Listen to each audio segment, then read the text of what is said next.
Au tête, mes sœurs et frères, le 29 avril, notre frère Kémy Séba sera fixé. Maintenant que j'ai tous les éléments de sources secondaires fiables, je peux m'avancer avant tout le monde pour vous dire exactement ce qui va à l'encontre de tout ce que les avocats, tout ce que les intellectuels vont dire. Moi, je vais vous donner mon point de vue en tant que Kamit. Kemchou. Je vais vous donner mon point de vue maintenant, vous allez comprendre. La première des choses, c'est que Kémy Séba sera reconnu coupable. C'est-à-dire qu'il est resté en Afrique du Sud sans visa.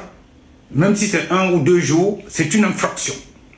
Il sera reconnu coupable d'avoir voulu sortir de l'Afrique du Sud clandestinement. Il sera reconnu coupable pour ça.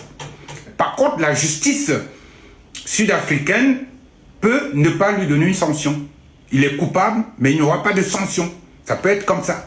Ou alors, on peut lui donner une sanction qui couvre le nombre de jours qu'il a passé en prison. C'est-à-dire qu'on peut lui dire qu'on lui donne, qu'on le condamne à 10 jours, 2 semaines ou des choses comme ça.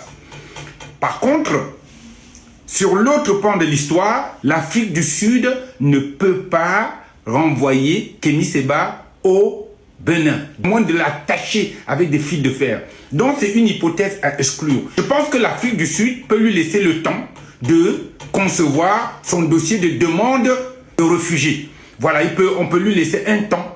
S'il a des garanties nécessaires, on peut lui dire, bon ok, tu as 2 mois, prépare ton dossier, et s'il est accepté, voilà, tu resteras en Afrique du Sud.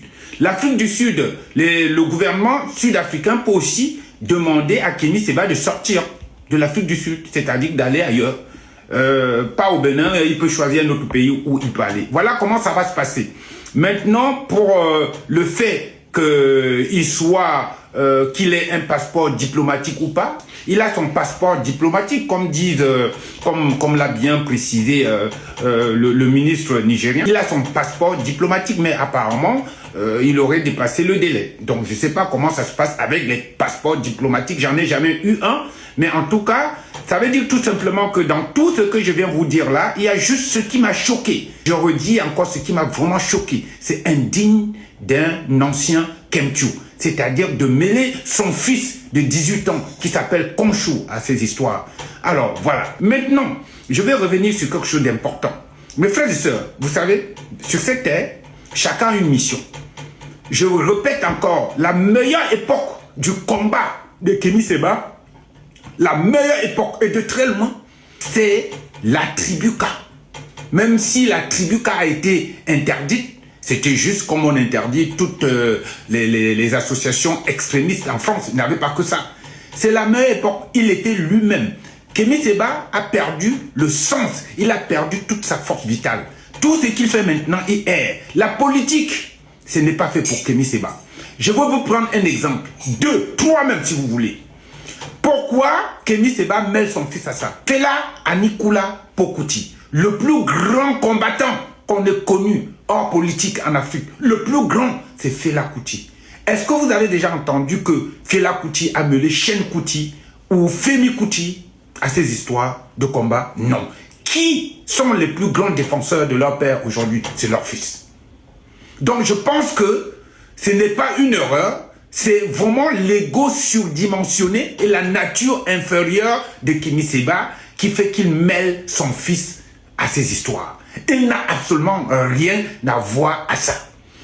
Que ses parents aient été arrêtés et son ex-femme est mise en prison pour quelques jours, c'est tout à fait normal. En Afrique, ce sont des dictateurs. Ils ne fonctionnent que comme ça. Mais que Kémy Séba ait sciemment mêlé son fils à son combat, c'est une erreur grossière et c'est un péché, vraiment un grand péché. Il n'a absolument rien à voir là-dedans. Je parle de ce fils-là parce qu'il est au devant de la scène. Sinon, je ne m'occupe pas de la famille des gens, ce n'est pas mon problème. Mais lui maintenant, il est considéré comme un combattant à côté de son père. Que ce soit Malcolm X, qui était son ancien modèle, que ce soit Marcus Garvey, que ce soit tous ces grands combattants-là. Vous n'avez jamais entendu que ces combattants-là ont mêlé leurs enfants à leur combat. Pourtant, ce sont leurs enfants qui sont devenus leurs plus grands défenseurs. Donc Kémy Séba, dans sa errance, a commis une grosse gaffe. c'est de mêler son fils à son histoire. Voilà ce que je voulais dire, mes frères et sœurs. Mais sachez tout simplement que il n'est jamais trop tard pour bien faire. Kémy Séba est venu ici pour défendre son peuple, le peuple originel, c'est-à-dire à partir de sa spiritualité. C'est pour cela qu'il s'est appelé Kémy. C'est pour cela qu'il a appelé son fils Konchou. Ce sont des noms qui portent une force ancestrale. Donc quand tu dévies de l'ancestral, là, tu n'auras plus que tes yeux pour pleurer sur cette terre. Mes frères et sœurs, tous ceux qui se sont moqués de nos ancêtres payent, cash, ça ne rigole pas. Personne d'entre vous ne parle plus de la tribu K, ni Kémy Séba, ni tout le monde. Parce que il est devenu syncrétiste. Il est allé se convertir à la religion musulmane. Après, il va chez les chrétiens. Après, il va chez les suprématistes. Après, il va ici. Quand on dit que Kémy Séba, on ne peut pas le considérer comme suprématiste et aller dire en Afrique qu'il a rencontré un suprématiste sud-africain. Mais vous avez tout faux. En France, même à moi, Kémy Séba disait que c'est mieux les gens de Jean-Marie Le Pen que d'autres personnes parce qu'eux, au moins, ils sont authentiques. Donc, ce que vous dites là, vous ne le connaissez même pas. Oui, il est comme ça. C'est-à-dire, il va avec les extrêmes. Ne dites pas qu'on le taxe de suprématiste et que lui ne peut pas aller,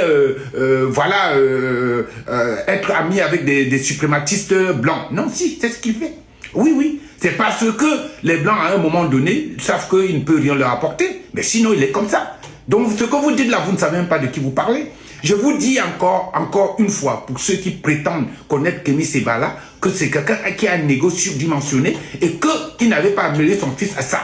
Qu'il sorte de là, il sortira de là. Il sortira de là. Mais il ne pourra rien faire sur cette terre que de errer. Chaque fois comme ça, on va le prendre, on va le mettre en prison par ici, par là. Vous avez déjà vu qui sur cette terre qui a le profil de Kémy Séba? Qui? Quel combattant? Qui de toute l'histoire de l'humanité? Quelqu'un qui ne s'entête. C'est-à-dire que quelqu'un qui passe toute sa vie à être en prison. Ça veut dire que c'est-à-dire que tout le monde entier est contre lui. Tout le monde entier est contre lui. Même ceux qui prétendaient être ses amis, l'AES, ils se retournent contre eux-mêmes. Quand on entend Kémy Séba parler, supposons que ce soit l'IA, ok, tant mieux pour lui. Comme l'a dit le ministre nigérian ou burkinabé, il a dit, je préfère que ce soit l'IA. Parce que sinon, c'est très grave. Donc, le but de l'opération, ce n'est pas que Kémy Séba sorte. Lui, c'est quelqu'un, il est comme Dieudonné, sauf comme Dieudonné a du talent. C'est un humoriste. C'est des gens qui aiment bien.